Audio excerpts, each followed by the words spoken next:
Hello, good afternoon, everyone. I hope you had a good weekend. What we're gonna do today is just start off by labeling this cell to kind of help you recap some of the stuff that we learned about last class. And we will also start on lecture 4. Probably gonna be able to finish it on Wednesday's class. Just give me a second. I'm just trying to pull up your class data. The class average was actually quite good for the first quiz. It was 78%, which is considered quite high. Do you guys have any comments about the quiz? Was it what you expected? Or like, it was different? Like, tell me. Yes, I have one. Mhm. So one of the questions was really confusing. You know, the one with the carboxyl group, amino group, hydrogen atoms. Yes, so and the R group. So which one is it? So in class, we actually had a poll question like that, right? The peptide bond is the connection between the amino Hmm. group and the carboxyl group. Yeah. Yeah, that's the right answer. No, no, no, no. The one that says which one is not present in I think monomers, or I can't remember right now. But the one Yeah, that has a lot of I don't actually remember all the questions because we oh, have a lot in the test bank.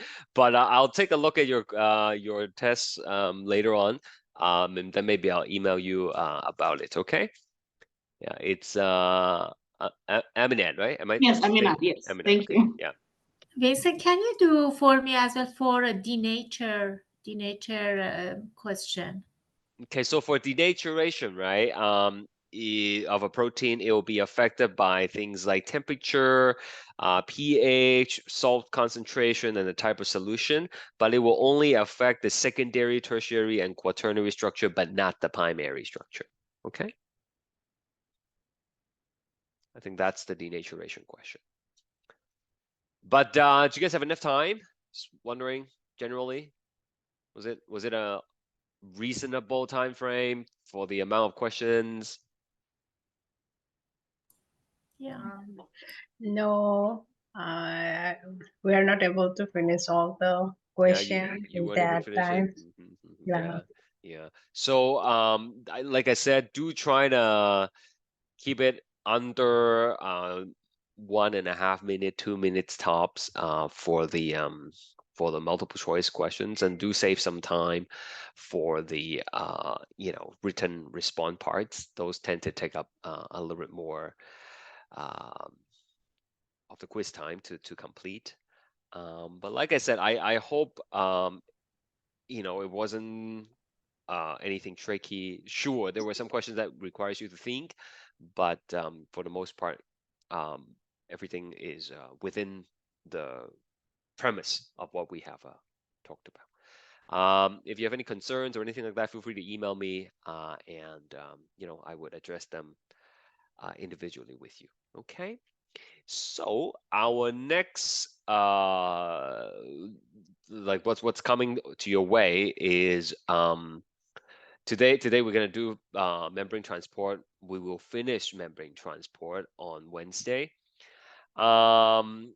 I will see if I have time to talk about the lab on Wednesday. If not, we can do that on Monday.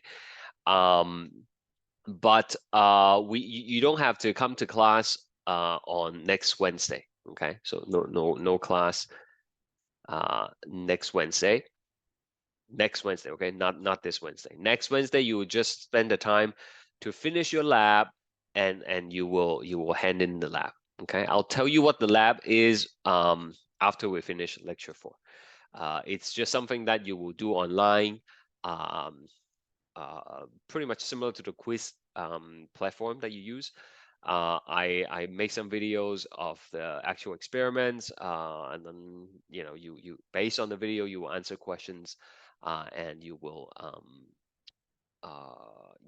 do a mini lab report for me, and that's 10% of final grade. It's very straightforward, very easy. People usually do reasonably well with the lab, as long as you follow the instructions. Yeah, so we'll talk more about that later. Quiz number 2 is going to be also coming up, and that is going to be on lecture 3 and 4, and that's not happening until February the 12th, and then after that, you know, we will be done half of the course. You finish unit 1, and then you'll write the test for me. Okay, so all this is on the weekly schedule. If you don't have copy, please go ahead and download one. Yes, Leah, go ahead. Vincent, I checked the course shell earlier and I've noticed that the class notes from last week were not posted. Last week was not posted. Did we do any notes on the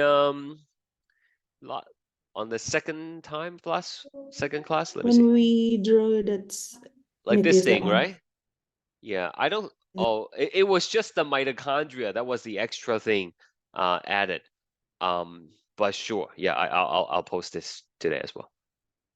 Was this thing not there as well? Did I? Yes, that was not. Nothing at all, eh? Okay, yeah. Candice, you have something to add? No. No. I just Okay. said like, yeah. Here, let me do that now before I forget. Sorry, sometimes I you know, forget things. Hold on a second.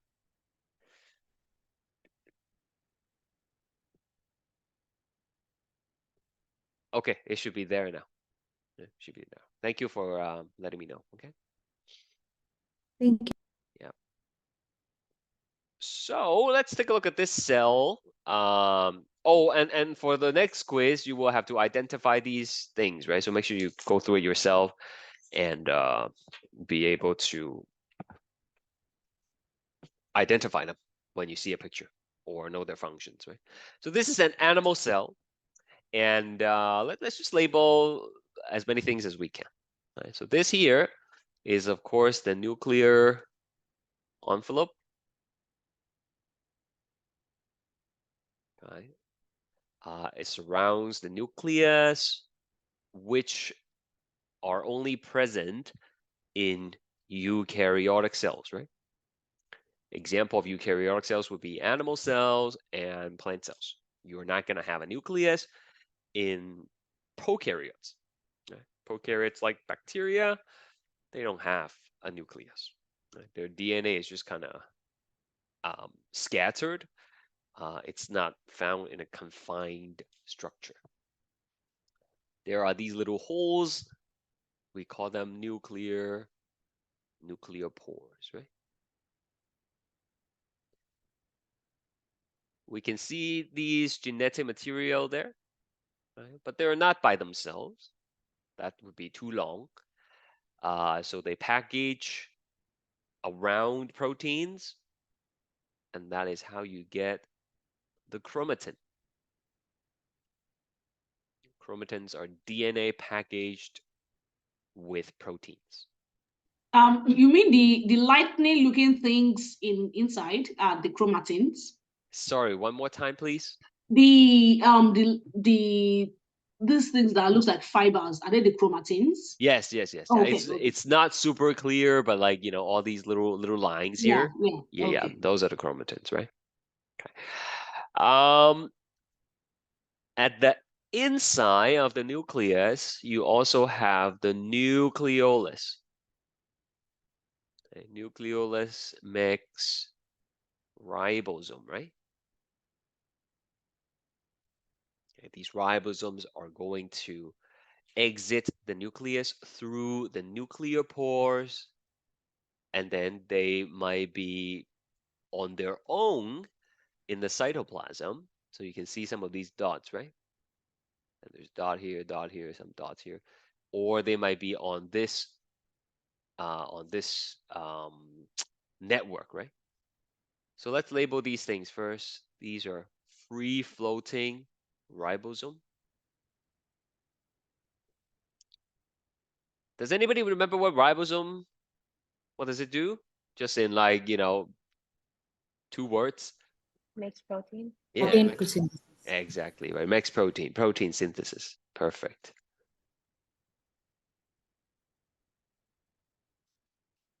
And so some of them are just by themselves in the cytoplasm, which we probably should label as well. Cytoplasm is just the fluid part inside the cell. Okay, we have the cell membrane here, which, as you know, is made up of the phospholipids, right?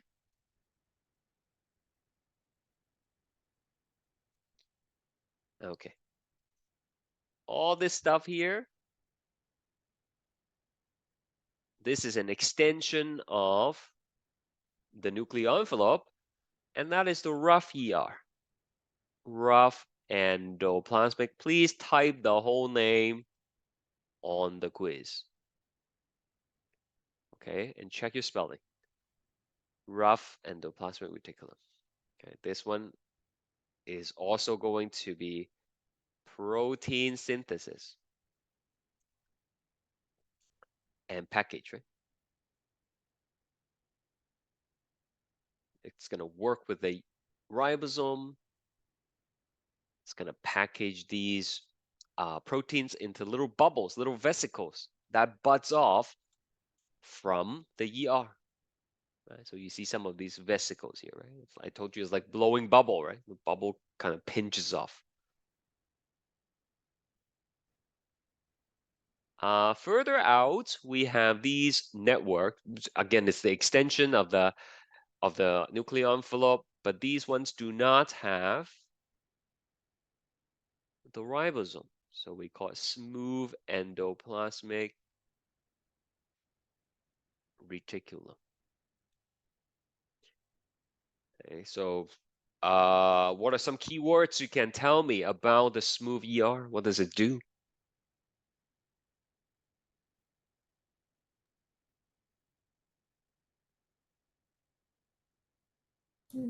Clusters, vesicles. Synthesize lipids. Yes, it makes lipids. Yeah. The vesicle stuff, it's more like the Golgi. Okay, Fatima. So this one is lipid synthesis. Okay, they also do a little bit of detoxification, right?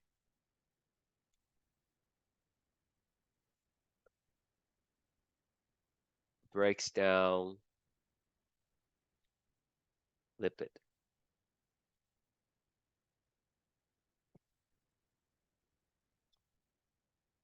Okay, on the side here, that is the mitochondrion. Makes energy.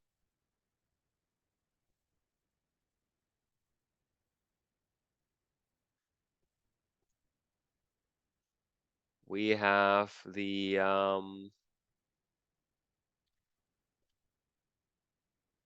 Golgi body here.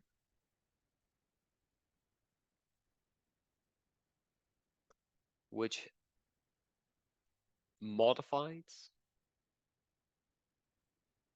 sorts, and repackage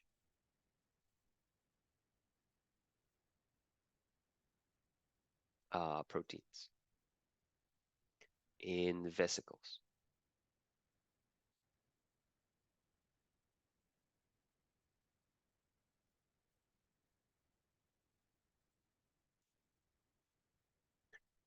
How about the green ball? Lysosomes. Lysosome, that's right. Very good. Okay, I'm running out of space here. But these will break down macromolecules. I told you if the enzymes are missing, it could cause a bunch of diseases, right? We talked about Pompe disease and Tay-Sachs disease. They could also break down old organelles. And if necessary, what are they gonna do with the cell?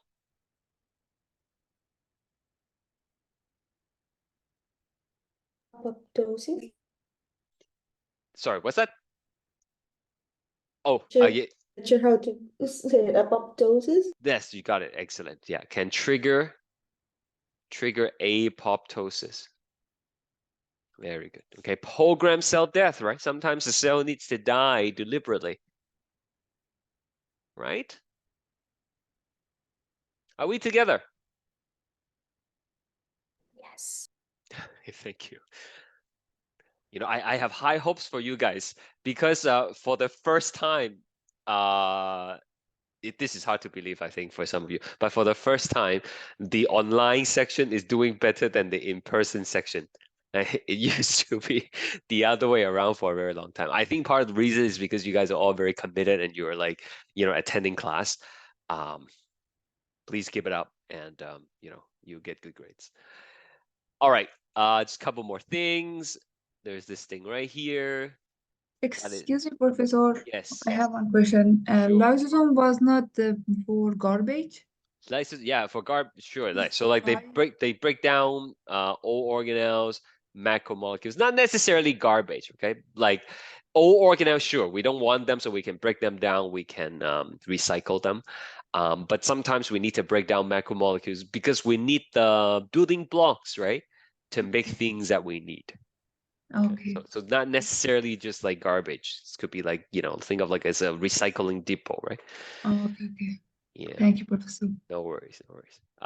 Centrioles. This one I kind of just mentioned towards the end. I don't know if you guys caught that. This one can produce spindle fibers, which is a type of cytoskeleton to guide chromosome movement during cell division. Okay, you got to tell the DNA to go this way, to go that way during cell division, and something has to guide them. That would be these spindle fibers that are produced by centrioles. All right, I think those are the key things. I mean, you have some other fibers here. Those are just cytoskeleton. It's hard to identify which one they are based on the drawing.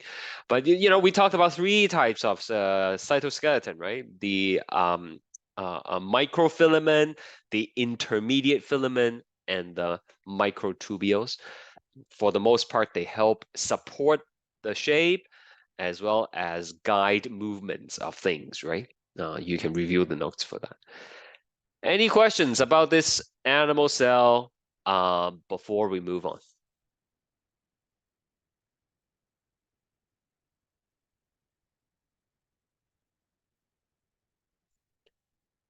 Very good. Let's go on to the plant cell here. I mean, there are a lot of stuff that are overlapping, so I'm not gonna do the ones that we did already. Like for example, you see the mitochondria here, you see the Golgi body here, right? Those are repeats, so we're not gonna do it.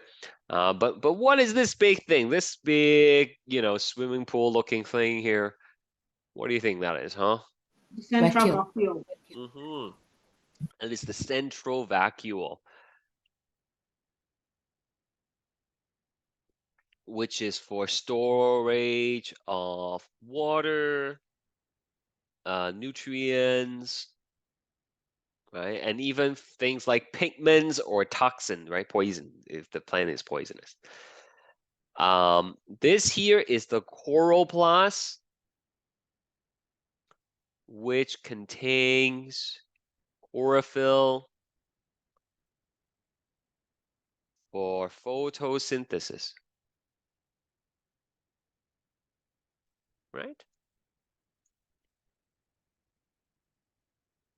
And what is one additional feature that is found on this plant cell, but not an animal cell? Oh, there's a typo here. I just realized this should say plant cell. I think I just copy and paste from before. Cell wall. That's right, the cell wall. Right here. Which is made up of cellulose, and it prevents the cell from bursting. Okay, I think those are the main differences. But that's the cell from Boston. Bursting, that's right. Oh, okay. Bursting, okay? Like this, like think of the cup here as the cell wall. I can have a balloon, put the balloon in and blow up the balloon. balloon's not gonna pop as easily, right? As opposed to, you know, just blowing a balloon on its own. So that's what the cell wall does. Vincent, the cell wall seems like to have 2 layers, right? Hold on. Yeah, no, not really. I know. It looks weird, but this is another cell they didn't show. Okay, so like it's connected to another cell through something that we didn't talk about. That's why it looks like there's 2 layers, right? Okay, thank you. Yeah. Good observation, though. Okay, I hope this gives you a good review of everything we did last time. Yeah, go. Exactly. Mhm. Professor, you have said that there is no nucleus in cell in planet in Oh. the cell of planet, but I see a nucleus No. here. There are no nucleus in prokaryotic cells. Okay. Okay, Yeah, so, okay. yeah. So Bacteria. Okay. animal and plants are both eukaryotic. They both have it. Okay. Prokaryotes are like bacteria, right? Okay, I mixed. Okay. Yeah, it's Thank- okay. No worries. A lot of information. I understand. Okay. So we're gonna move on to our next topic. I hope you have the slides with you. It is called membrane transport. Membrane transport. Okay. And we're gonna start by drawing things. Okay. I really like to draw things to help you understand. I hope it helps you as well. This is called a fluid mosaic model. You know what, I should say class notes Jan 29th and then GS 182. Oh, sorry. Okay, and then the topic is fluid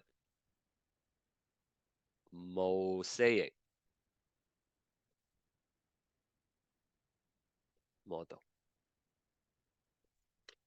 Let me get rid of this graph paper.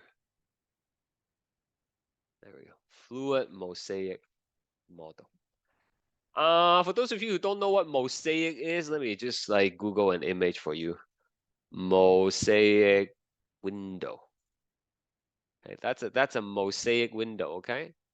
It's like a window with many little pieces to it. Right? So these individual pieces makes up the whole window, right? So in the fluid mosaic model of the cell membrane. Okay, so fluid means the membrane is dynamic. It's not like the wall behind me. The wall behind me is not fluid. It's like solid. It's not gonna move. Okay, but for the cell membrane, it's not like a brick wall. Things are moving. Okay, there's some a dynamic aspect to it. Things can squeeze through the membrane.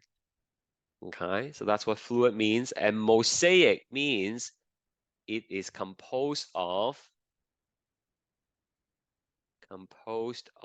many different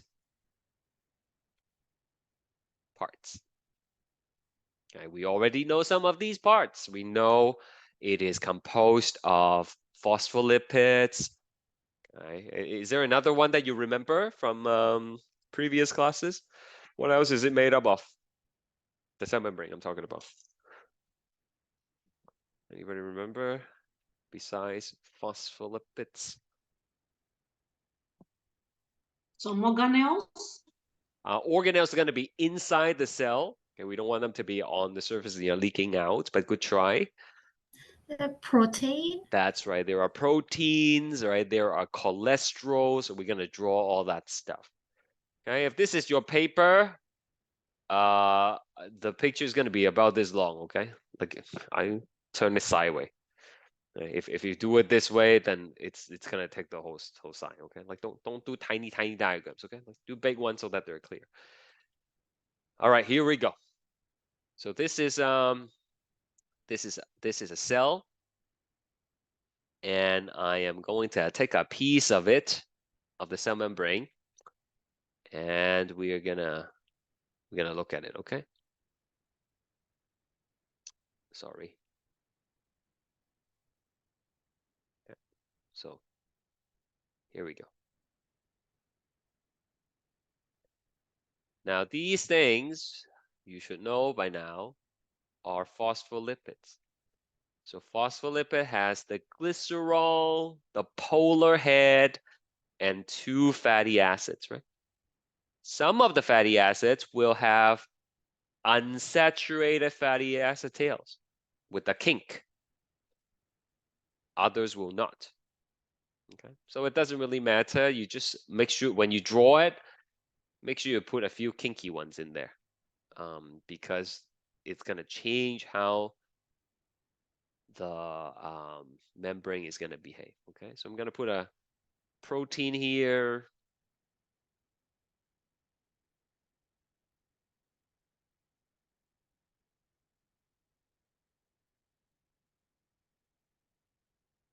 Okay. Let's do another one here.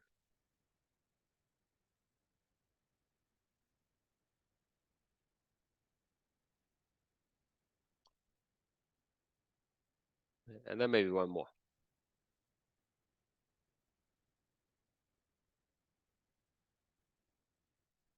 Okay, I'll give you a moment to catch up.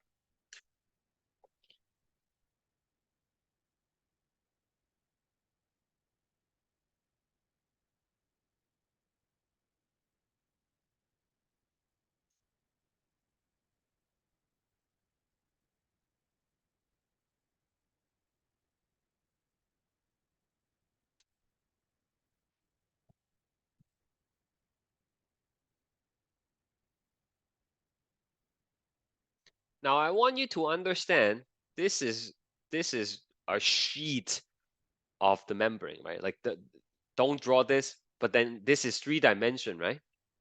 Like you're gonna have all these phospholipid heads, right? Like forming a whole sheet.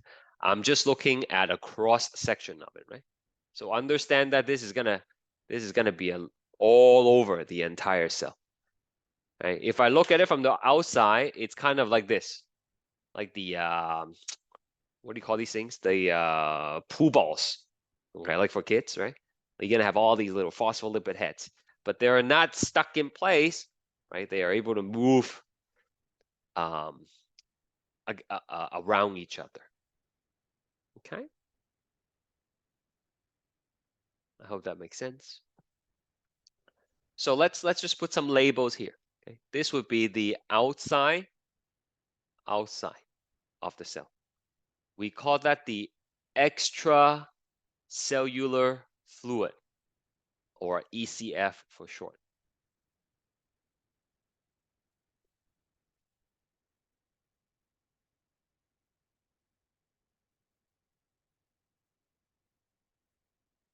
Okay. And the inside is the cytoplasm.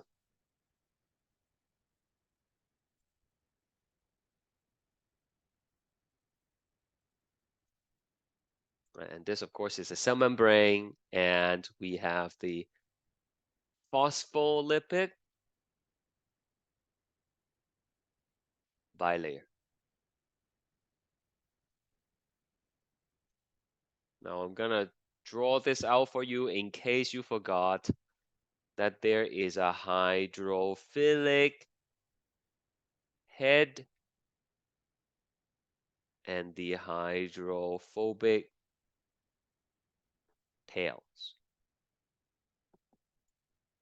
Okay.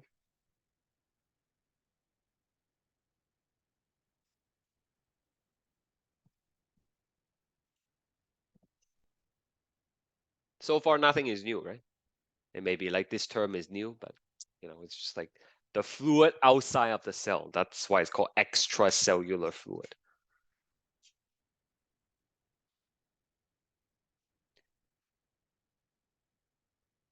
Please stop me if I'm not making sense, huh? Or if you don't know what is it that I'm writing. Okay. So, couple of things you should know is that these phospholipids, they are not stuck in place. I keep on telling you, okay? Listen carefully, huh? They could flow side by side. Right? They could go, go past each other, just like those balls in the ball pool. Right? They could shift past each other, okay? Back and forth, left and right, no problem. It's very rare, however, for them to flip and go to the other side. Like this guy is not gonna flip and go to the inside. Okay, so we call that like flip-flopping. Okay, that's rare, but lateral movements are very common. So I'll where should I write that? I guess I'll write here. Okay. The phospholipid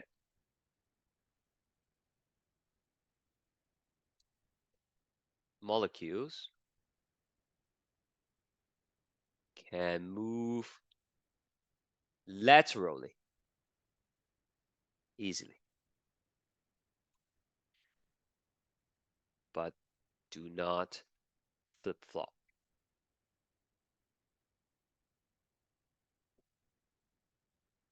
Okay.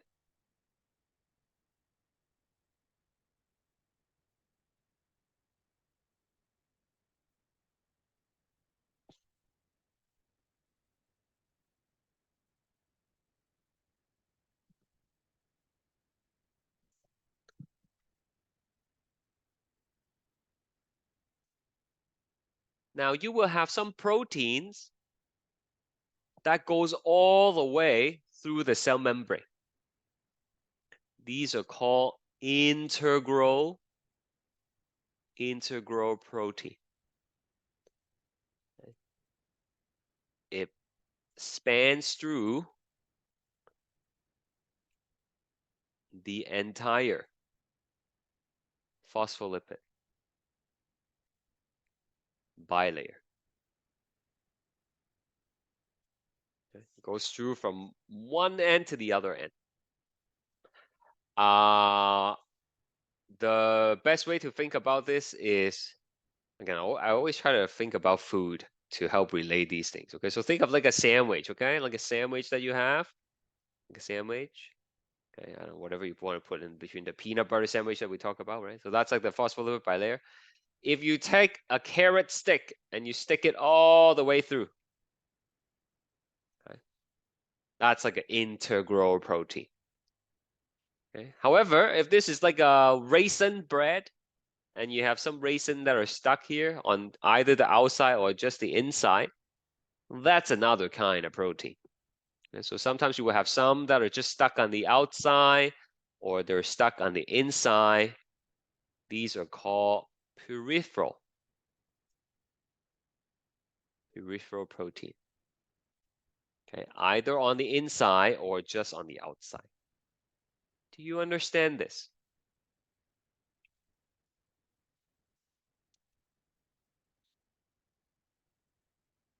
All right.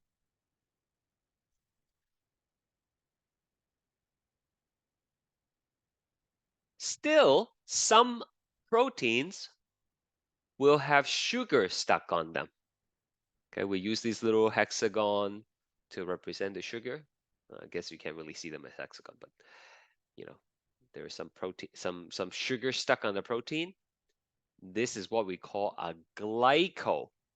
Glyco is sugar, protein. Okay. Other than sugar, you might also have some lipids that are stuck on it. Okay. Then we would have what we call like a lipoprotein. And I will tell you what they do later. Okay. Briefly, it gives you cell identity. How does your body know which cell belongs to the body and which does not? They check these cell markers on the surface of a cell.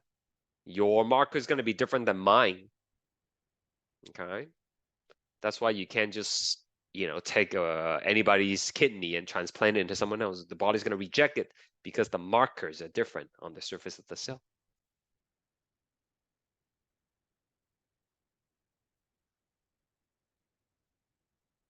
Okay. And then there are these molecules here that are here and there in the in between the, sorry, that's not very good, John. They're going to be in between the phospholipids. Okay, and these are cholesterol. Okay, which helps maintain the fluidity of the membrane.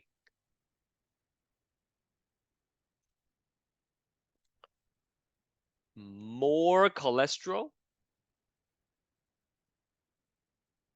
equals more fluid. Less cholesterol, less fluid, or more solid. That's another way of thinking about it. You don't want, right, child, listen for a second, right, before you continue copying. You don't want your membrane to be super fluid. If it's too fluid, things are just gonna leak all over the place, right? And the cell is gonna die. And if it's too solid, it's not good either. If it's too solid, then things can't cross the cell membrane. You might be blocking important nutrients from coming in, right? So you need it to be just right. And the cholesterol will help kind of adjust the consistency.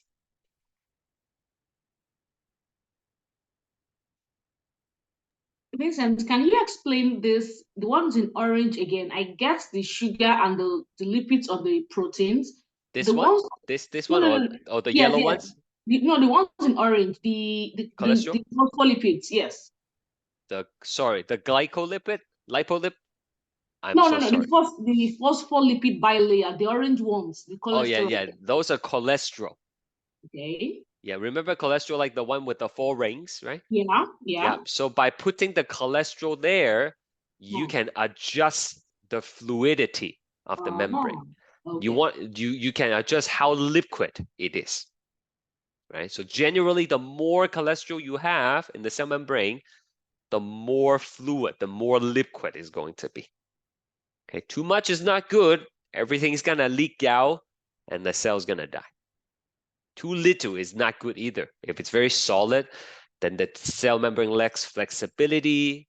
Things cannot come out or go in. Does that answer your question? Yes, thank you. Okay. All right. I'm going to go back to this phospholipid thing here. I have 2 things to add. So we have 2 kinds, right? We have the saturated and unsaturated. So tell me, using your understanding of saturated and unsaturated fatty acid, tell me more of this one, more saturated phospholipid, would means what? Do you think more saturated fatty acids will make the membrane more fluid or less fluid? Less fluid. Yes. Excellent. Less fluid, right? Less fluid. Because saturated fatty acids tend to pack together. So if you have a lot of it in the cell membrane, then they would pack together and make it more solid. On the other hand, if you have more of these guys, the unsaturated, then it's going to be more fluid. Okay?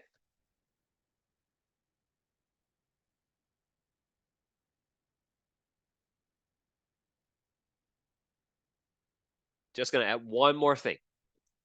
I'm going to give you a minute to catch up with everything, though.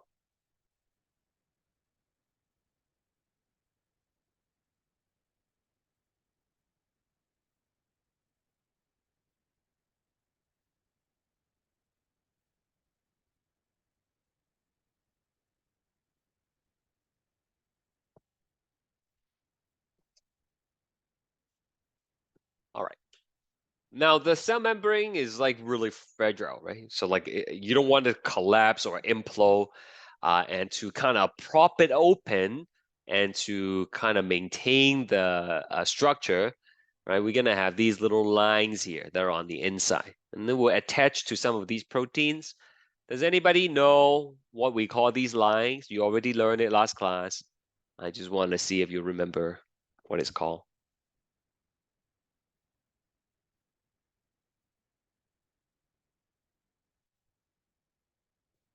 Centriole?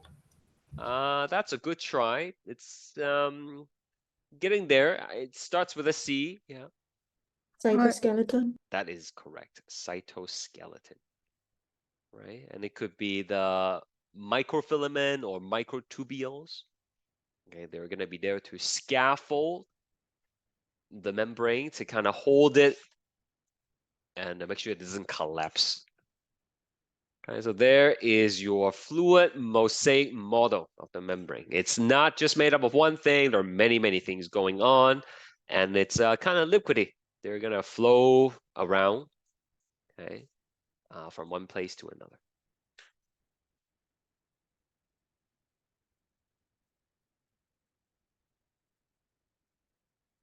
This next question is very important, okay? Please pay extra attention. Let's take a look. How would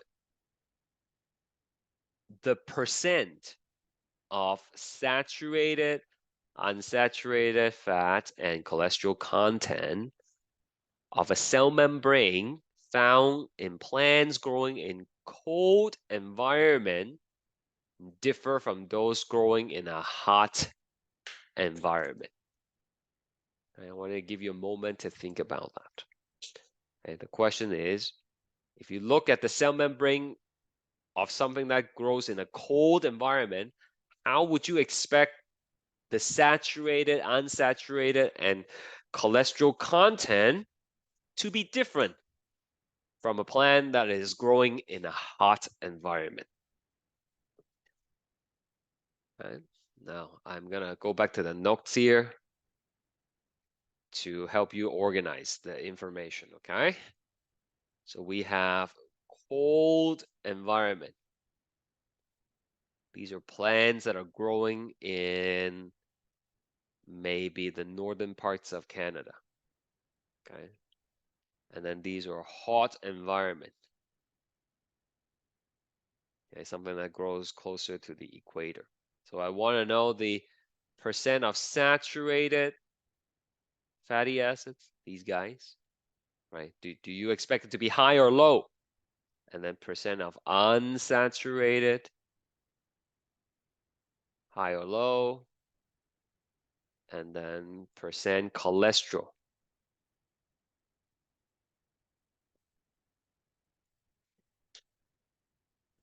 Okay, let's talk about that.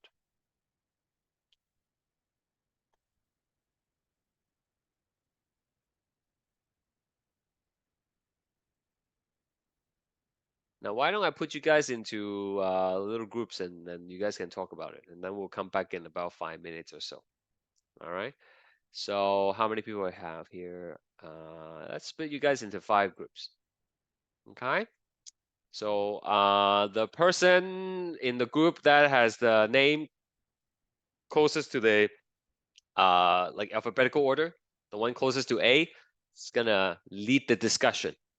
Okay, and record the answers. Okay, you're gonna ask people what they think about. Okay, so let's do that. And then we'll come back in about 5 minutes. Okay, so go ahead. Join the room.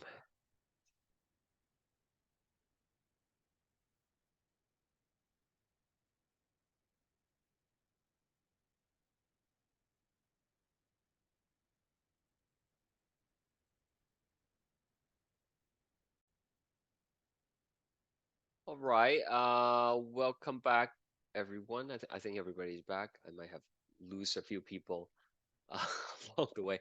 I hope you guys had a good discussion. I saw a lot of the mics were moving in the breakout room. That means hopefully you guys are talking. And you know, some of you may be a little bit quiet. I didn't see much action. That's okay. regardless, we are back now. Does anybody want to share their findings here? What do you think? For cold environment, do you expect the plant to have more saturated fat or less saturated fat in the phospholipids? Does anybody want to share? The cold environment has unsaturated fatty acid higher. Has higher unsaturated, okay, and therefore less saturated. Would that be an accurate description? Yeah. Okay, so let's is there another group that have something different or want to Yeah, add to? so we think for the plants in cold environment, they are going to have high unsaturated. They're going to be high like unsaturated. High saturated, did you say? High unsaturated. Okay, high saturated. And what about unsaturated? High or Yeah, low? that's what I said, like unsaturated, like high unsaturated. Oh, high unsaturated. Yeah, I'm so yeah, sorry. yeah. I'm so sorry. Yeah. Okay. So let me explain this. Remember, this is a very important question. Okay, so make sure you understand it. In cold environment, things tends to freeze, right? Obviously. And colder temperature makes things more solid. Right. So let me write this down. Cold environment makes things more solid, right? And therefore, the adaptation the plant needs to have is to make it more liquid, right? You want to counteract this more solid condition, right? So to counteract this, the membrane needs to be more liquid. How do you make it more liquid? By having less saturated fatty acid, more unsaturated. And what about cholesterol? If you want to make it more liquid, do you want more cholesterol or less cholesterol? More. More cholesterol, that's right. It's opposite for a hot environment. In a hot environment, things are more liquid right? So to counteract that, you need to make the membrane more solid so it doesn't melt as easily, right? So you're going to increase saturated fat and lower the other two. Does anybody have any question before I go back to the PowerPoint? Can you repeat it once again? Sure. So you understand if things are cold, they're going to freeze, right? And become solid. We do not want the cell membrane to become solid. If that's the case, nothing can pass through, right? So you're going to have to make it more liquid. So factors that cause it to become more liquid, as I've written out here, would be more unsaturated fatty acids, like right here, and you're going to lower the saturated. What about cholesterol? Over here, it says more cholesterol means more fluid. So if we're trying to counteract the cold temperature, we're going to need to have more cholesterol. Do you have a follow-up question, Sabrina? No, sir. Thank you. All right. So, Vincent, so the cells do by themselves this matching whenever it's cold or hot, or different plants are different? Good question. Yeah. So if you take a plant that grows in a hot environment and you put it in a cold environment, it's not able to change. It's just gonna die, okay, because it's not adapted for the cold environment, right? So these are plants that are native to cold and native to hot environment. And if you Okay, compare thank you. them, then you would see such difference. Good question. All right, next we're gonna move on and talk about membrane protein functions. So there are 6 functions that we're gonna look at. This is just like a summary of all of them, but I'll talk you through them, okay? Just to quickly recap, when we drew the fluid mosaic model, I told you some proteins are gonna be attached to either the outside or just the inside. They don't even have to be attached to the phospholipids. They could be attached to like another protein. The point is they are only on one side of the membrane. We call these peripheral protein. Peripheral protein. And then you're gonna have an integral protein that goes all the way through. Right? Of course, they have different functions, but we classify them based on how it is attached to the membrane. Like one side only, or like through the membrane.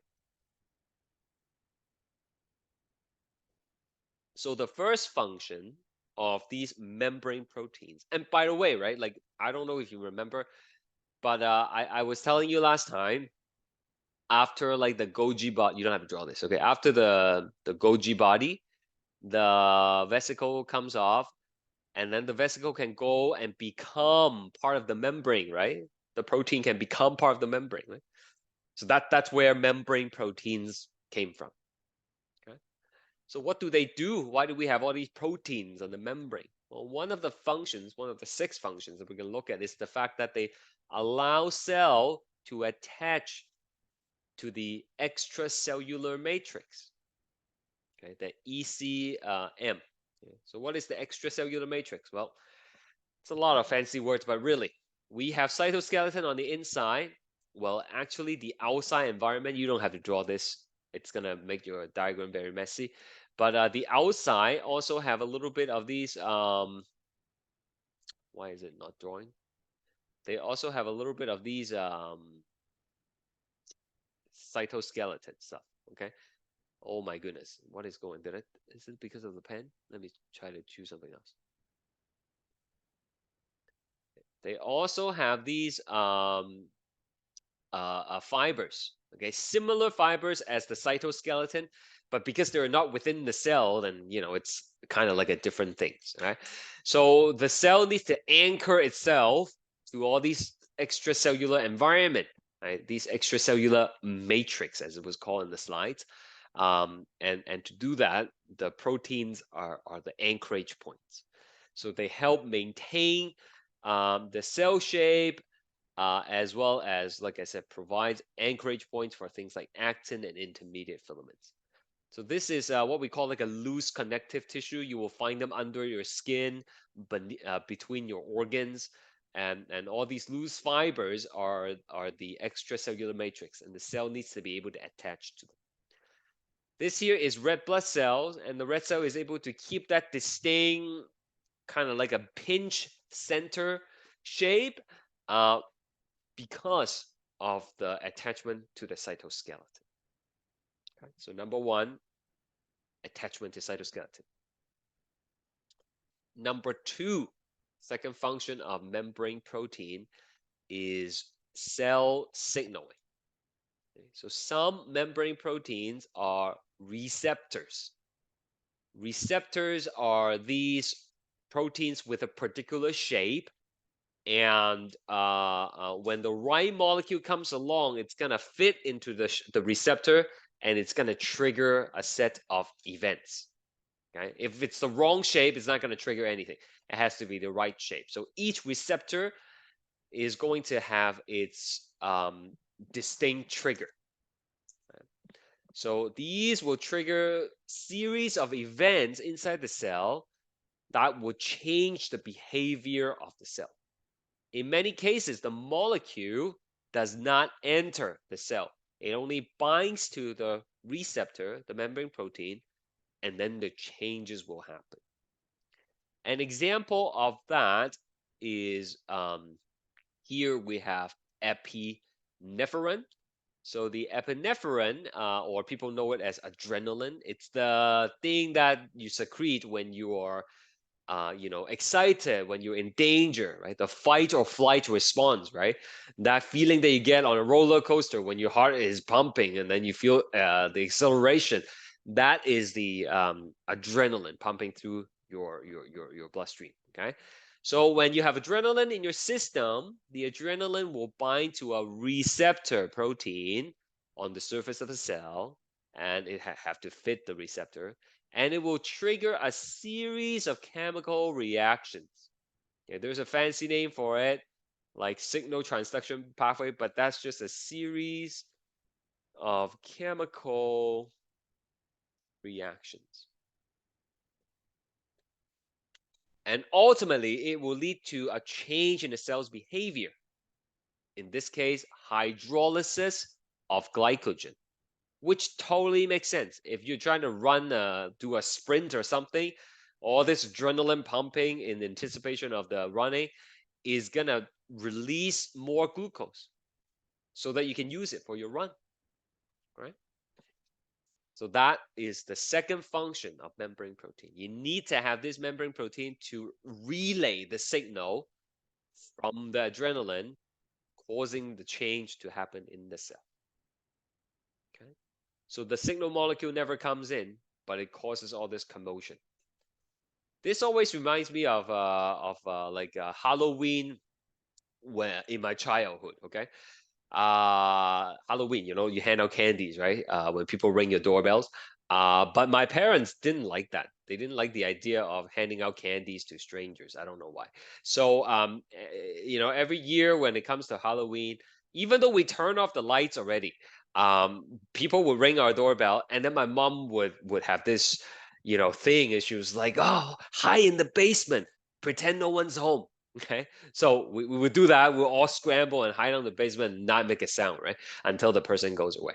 So this it's kind of like this situation. The molecule, it's like the people ringing the doorbell, even though it doesn't come into the cell, it doesn't come in the house. It causes all these action, all these things that are going on within the cell. It changes the behavior inside the cell. Okay, so hopefully that story will help you remember this second point. We will learn about this again in second semester. We're looking at neurons. Neurons are brain cells. And for one neuron to communicate with another neuron, they release these things called neurotransmitters. Okay, some of you might have heard of dopamine. That's a common neurotransmitter. And the neurotransmitter will bind to a receptor, and then it will cause changes in the next neuron. Okay, so that is the second function of membrane protein. First one, attachment to cytoskeleton, either on the outside or on the inside. Number two, it is cell signaling. We will do more when we come back. Let's take a quick break. We'll resume at 1:37. Okay. See you in a bit.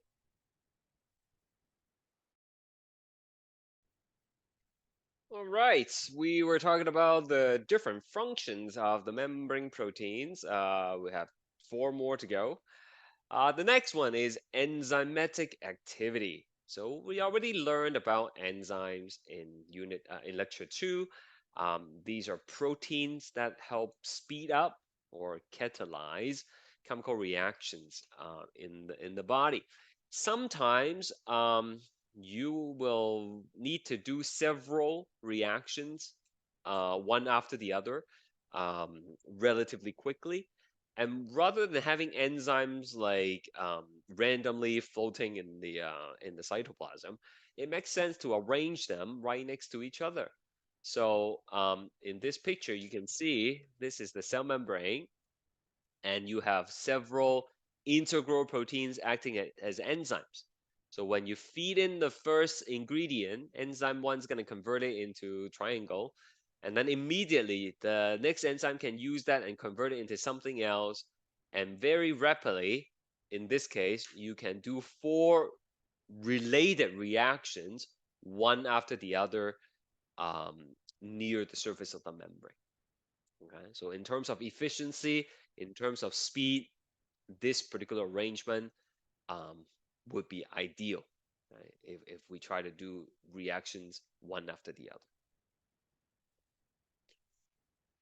The next function is sorry, the That's okay. previous slide. Okay, here in summary, this means that the enzymes, like the definition of enzymes, or I don't get its third function. Sure. So enzymes are proteins, right? Proteins and they help speed up. Chemical reactions, yeah. That's right. Okay, so if you have a series of chemical reaction that needs to happen one after the other, Mhm. it makes sense to have all the enzymes related to these reactions to be Oh, right next to okay. each other. Okay, thank Okay, you. it's just like us putting all our cooking stuff in, you know, the same set of drawers, right? Like you're not gonna put some here and some in the bedroom and some in the, you know, laundry room, right? Why? Because we need to use these things in a related process, right? So that's why we put all these enzymes in the membrane where they're close to each other for efficiency, right? So, Vincent, these enzymes are like all of them are like part of cell membrane, right? That's right. So all these enzymes are embedded within the cell membrane. They are just proteins, right? But as we saw, proteins can be stuck into the membrane, right? As an integral protein in this case. Okay. Next function is intercellular junction. This is not the first time we hear about this, right? Towards the end of last class, we talk about how in some places in the body, you have to maintain a tight lock between two cells. Say the intestines. We don't want things to leak through between them. Okay, so we have these special junctions that are needed to connect the cells to hook them up. And in order to do that, we actually need the help of the membrane proteins. Okay, this picture is not super clear, but it's the only one I can find online. But think of it this way. Okay, here is the cell, one cell. Here's another cell, and we want to glue them together. So, you know, the membrane proteins would help lock them together. And the membrane proteins are like, you know, magnets or glue or tape, right? They stick to each other. And once you do that, nothing's going to be able to pass between the cells. And you know, we want that for things like the blood vessels. We want that for, you know, your intestinal tract. So we control what can pass through the cells and what cannot.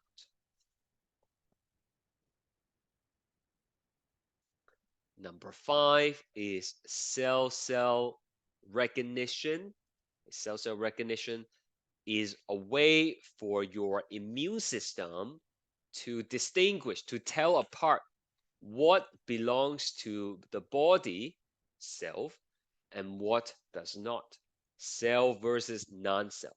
After all, how does the body know that there is a virus in the body and we have to go attack it? How does it know there is a bacteria and we have to attack it? Well, it turns out on the surface of cells, any cells, there are a bunch of these identification tags. They are made up of things like, you know, sugary protein or sugary lipids in some cases. And collectively, they create an identification system that your immune cells can read. And no two individuals are going to have the same set of IDs, right? Unless you have like an identical twin. Right? Even siblings or like, you know, parents and their kids, they're not going to have the same set of ID tags. Okay, so when a cell when a cell has a different ID tag than the ones that are in the body, your immune system is going to attack it. It's going to reject it. Okay. Yes, Leah. So for the autoimmune diseases, is there a defect for the cell recognition about Yeah, that? very good. I just taught it this morning to my second semester class. In autoimmune disease, you have these cells that, for reasons that you will learn next semester, mistaken your own cells as a foreign cell, and then they start attacking it. Okay, so for example, in do you have any autoimmune disorder you were thinking about, maybe, Leah? I don't know if it's a autoimmune. Lupus is autoimmune. Yeah, lupus, right? Exactly, right. So lupus is an autoimmune disease, and the cells are gonna mistaken certain organs as foreign, and they start to attack, and you have all these inflammatory responses that are going on. Another example would be like you know, multiple sclerosis. People might have heard of MS, right? That's when the cells start attacking your own neurons, and then you slowly lose movement, right? So all these things are very scary, but generally the white cells are able to tell apart what belongs to the body and what does not, and they use these glycoproteins, right, which is part of the membrane, right, as ID tags. Excuse me, Professor. Yeah, go ahead, I please. didn't quite understand. Can you repeat? Okay, yeah, sure. Okay, so like we drew this, right? Look here. You know all these glycoproteins and lipoproteins, and all these sugary stuff, sugary proteins. So these are membrane proteins with modifications on them, right? So depending on what kind of glycoproteins and lipoproteins you have, that's going to create an ID tag, like a special identification for your cells. Okay, I'll give you a really brief example to help you understand. Right? Does anybody know their blood type, please? Anyone? Yes, A plus. Sure. So you're A plus, right? So to keep it simple, I'm just gonna say you're A. Okay. So here someone else has B. Right? So can you give A blood to B blood? Well, no, because on the surface of the cell there is the A protein. A protein. Okay. But on my cells, I have the B protein. Right. So when your white cells, when your immune system sees a cell with A protein, it's like we never see that in the body before. That doesn't belong to the body. Let's attack it. And that's why you will reject the blood. Okay. That's a simplification of one example. Okay, thank you so much, Prof. Yeah. But it's not just the blood type, right? Like all your cells have these proteins on it. I understand. Yeah. Yeah. Okay. Finally, the last one. Last one is transport. Okay, so some membrane protein helps regulate the movement of materials across the cell membrane. What can come in, what can go out. You want to keep some of the bad stuff out, but you want to keep the nutrients in. And that, as you will see, will require membrane transport. Okay, so just to very quickly recap for you, the 6 functions, right? Attachment, and you can recite it in your head with me, right? Like attachment to cytoskeleton, cell signaling, like the Halloween story. The molecule is gonna press on the receptor protein. It's gonna make all these changes within the cell, right? So cell signaling. Number 3, we have the I actually forgot what order we did it in. Number 3, I think it was enzymatic activity. Enzymatic activity, where you have a series of chemical reactions that are happening. And then number 4, we have the cell-cell recognition to know what belongs to the body and what does not. We have number 5, the cell junction, intercellular junction, like gluing 2 cells together so nothing's gonna leak between. And then number 6, we have the transport. All right. Okay. Sorry for talking so much. It's time for you to participate a little bit. This is a really long question, but go for it.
Okay, that was a minute. I only have 5, 6 responses. Anyone else want to try before I close the poll?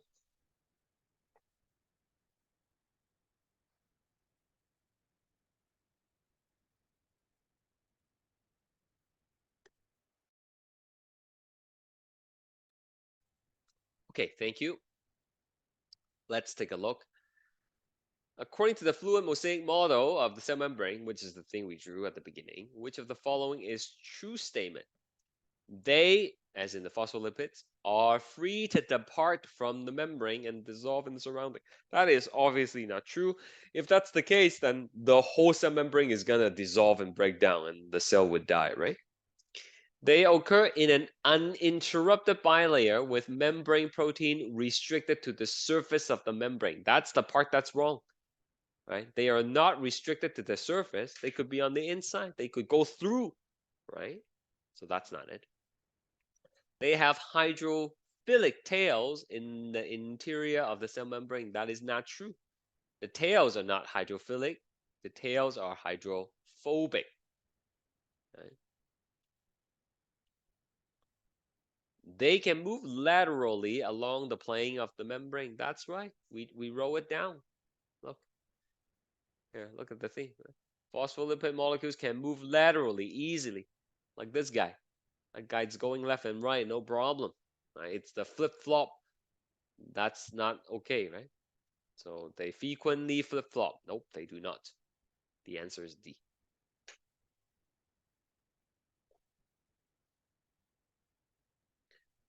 Okay, let's quickly do this one. I still have another note I want to write with you. So please make a choice. Go, go, go.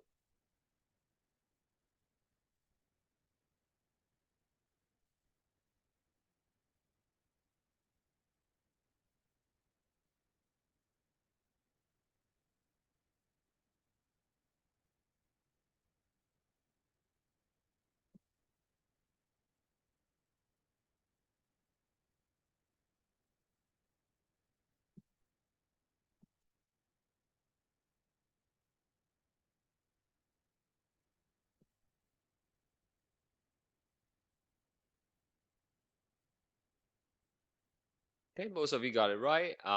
You just think of the list that we talked about.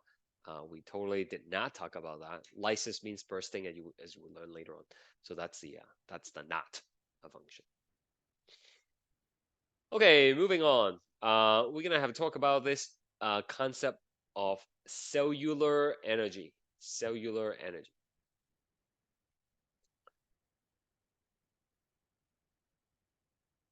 Now, in the body, we have what's called metabolism, which is basically just all the chemical reactions that are taking place in a cell and in the body. That's called metabolism. But we can further break down metabolism into two kinds, depending on whether you are building things or breaking things down. For reactions that break down molecules into smaller ones, we call that catabolism. Okay, kata, it's like the same prefix as catastrophe, right? In a catastrophe, everything breaks down. So that's how you can remember it. So in catabolic reaction or catabolism, you are breaking down big molecules into smaller subunits, and in the process, you are able to harness some energy from it. On the other hand, anabolic reaction or anabolism, that refers to reaction that build molecules from smaller subunit.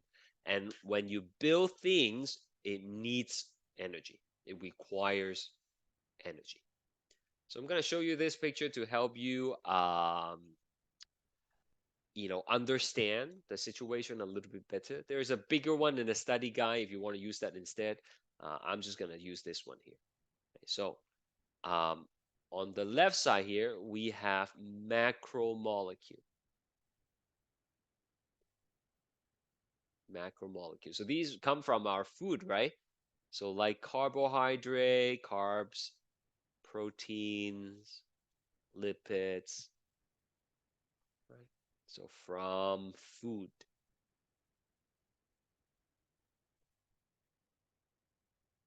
And we cannot use them in these macromolecule form. We need to digest them. We need to break it down to harness the energy and to get the building blocks.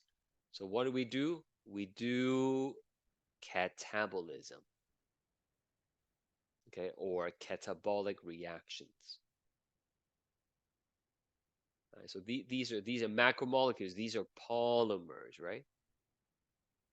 So through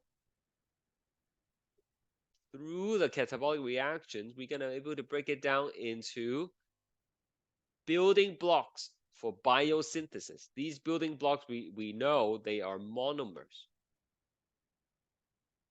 right? They're monomers. If you break down the proteins, you're gonna get amino acids. If you break down the carbohydrates, you're gonna get your glucose, fructose, and whatnot, right? Now, in the process, we release energy. Okay? And I'll tell you that this energy is gonna be captured by a molecule called ATP. Okay? So energy captured. And I'll tell you about the molecule later. But we are not very good at this, okay? We are not very efficient when it comes to converting food into energy. And so we lost a lot of the energy along the way as heat. Okay? I mean, it's not all bad. We kind of need the heat to keep our body temperature, right? But we are not efficient in converting the food energy into energy that we need. Okay? So if you want an example of what efficiency means, think about a light bulb.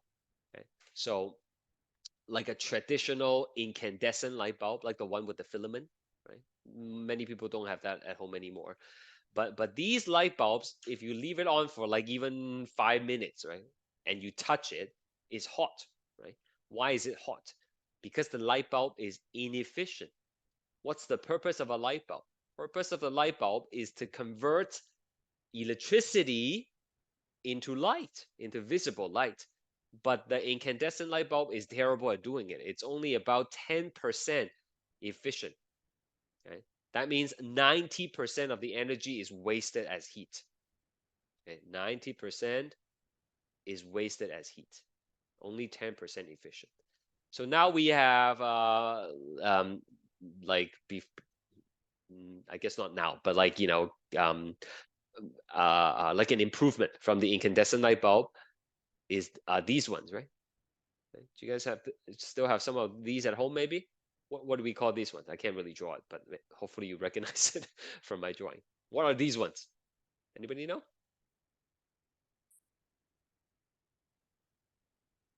You guys don't know what I'm talking about, do you?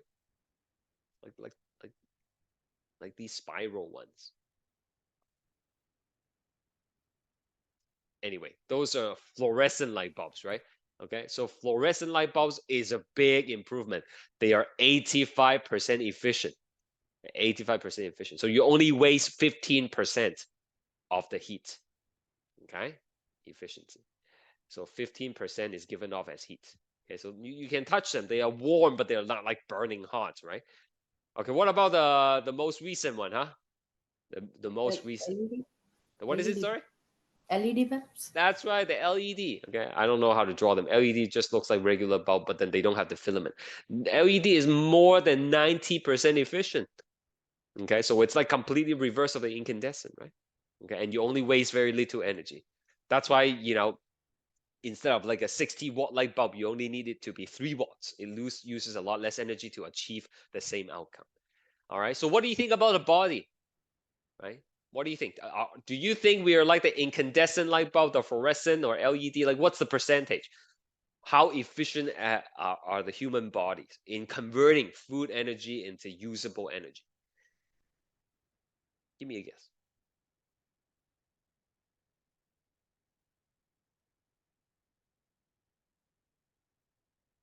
No guess. Fluorescent. Okay, Like yeah. you can see. Yeah, that's a good guess. But we are pretty bad actually. Okay, we are slightly better than the incandescent light bulb. Okay, we are about 25% efficient. Okay, humans. Right? So most of the food we eat, we burn it off as heat. Okay, it's kind of wasted energy. But you know, like I said, we need to maintain a core body temperature of 37 degrees, right? So it's not all useless. So what do we use for the energy capture? Well, one of the ways we can use it is to take the monomers and then use them in anabolic reaction. And that's going to help me build the molecules that are needed in the body. Okay, so these are macromolecules needed in the body. Okay, maybe you need to build insulin as a protein. Maybe you need to build some phospholipids for the membrane, whatever you have. Okay, you need energy for it. So the key thing to realize here is that, okay, listen carefully, the energy that are released from catabolic reactions are used to drive anabolic reaction. We can't build anything in the body if we A, don't have the raw materials, and B, don't have the energy to do it. Catabolic reactions supply both of these things. Does anybody have any question? Let me just screenshot this thing and then put it in the notes so I can post it with it. But any questions at all?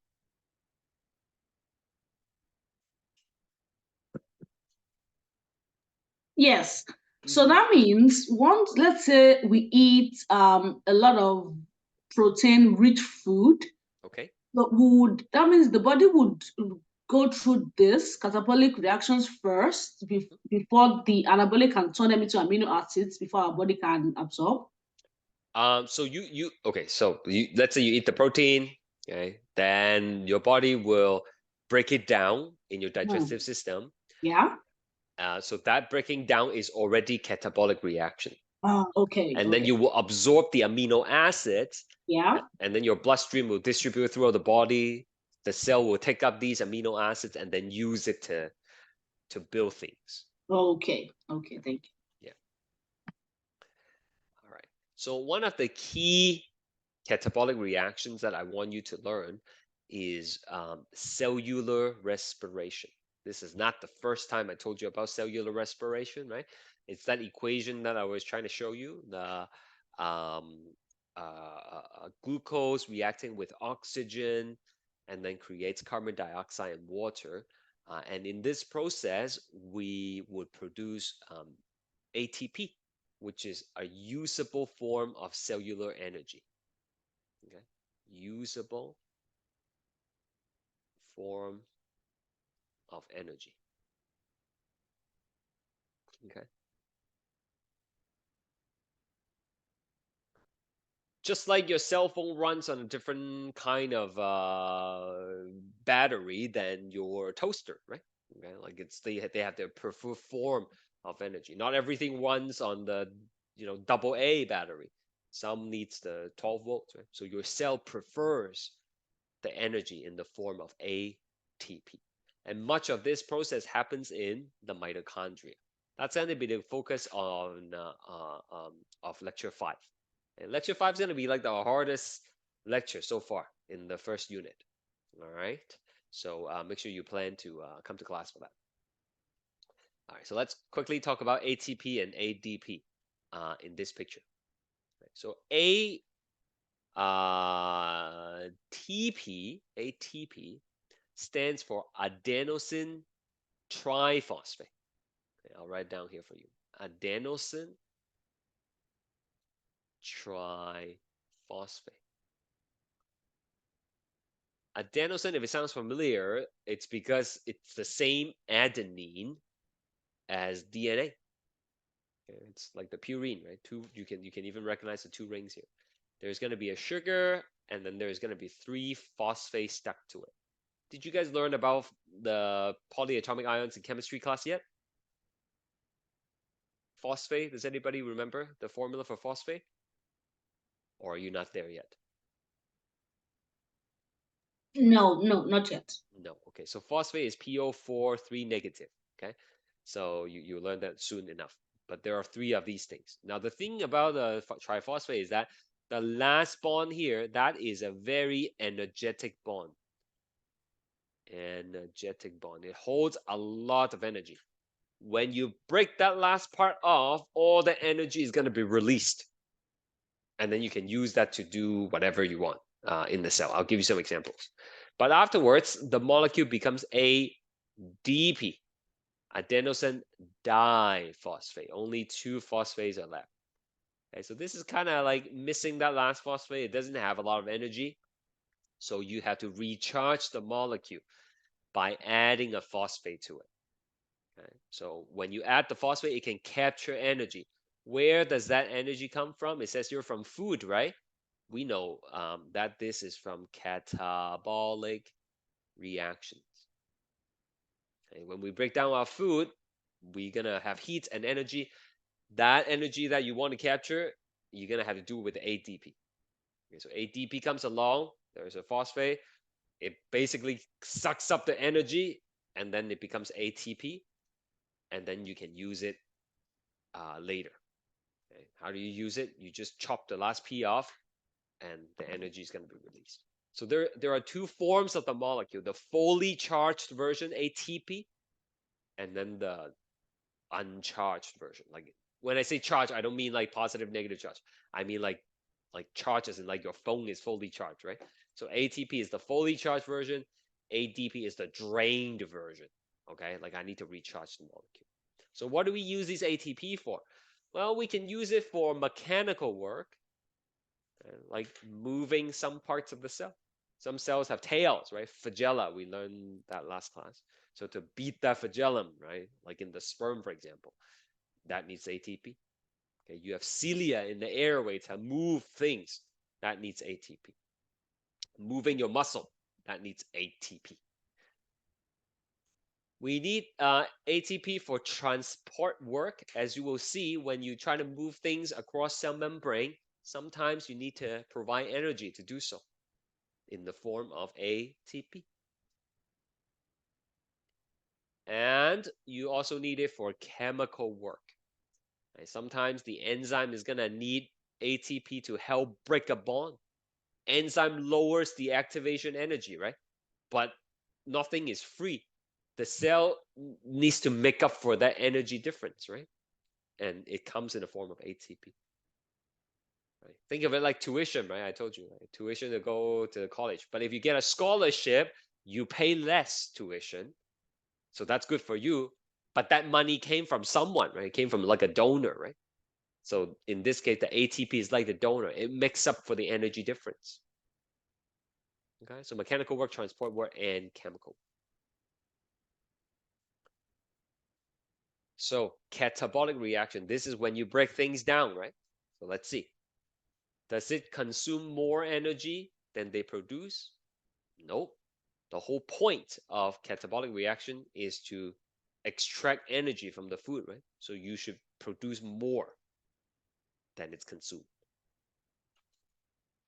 Does it break down polymers into monomers? Yes. Takes the macromolecules and create the individual building blocks. Produce excess heat to warm the body? Yep, we are only 25% efficient. Most of the food that we eat end up being generated to generate heat. Only occurs in human cells and not other cells. That's not true.